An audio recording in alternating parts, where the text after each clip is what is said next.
Welcome to Andhraprabha. నేను మీ కమల్. కొమరవేలి మల్లన్న కళ్యాణం అంగరంగ వైభవంగా జరిగింది. ఉదయం 10:45 వీరశైవ ఆగమశాస్త్రం ప్రకారం ఉజ్జయిని పీఠాధిపతి జగద్గురు సిద్ధిలింగ రాజకేంద్ర శివాచార్య మహాస్వామీజీ పర్యవేక్షణలో స్వామివారి కళ్యాణం నిర్వహించారు. ఈ నేపథ్యంలో స్వామివారికి ప్రభుత్వం తరపున మంత్రులు కొండా సురేఖ, పొన్నం ప్రభాకర్ పట్టు వస్త్రాలు, ముత్యాల తలంబరాలు సమర్పించారు.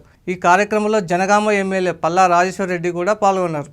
మల్లన్న కళ్యాణం నేపథ్యంలో ఆలయాన్ని, రాజగోపురాన్ని విద్యుత్ దీపాలతో అందంగా అలంకరించారు. రాజగోపురం నుంచి తోటబావి వరకు పందిళ్లు వేసి ముస్తాబు చేశారు. కళ్యాణ మండపంలో వివిఐపీలు, విఐపీ దాతలు, భక్తుల కోసం ప్రత్యేక గ్యాలరీలను ఏర్పాటు చేశారు.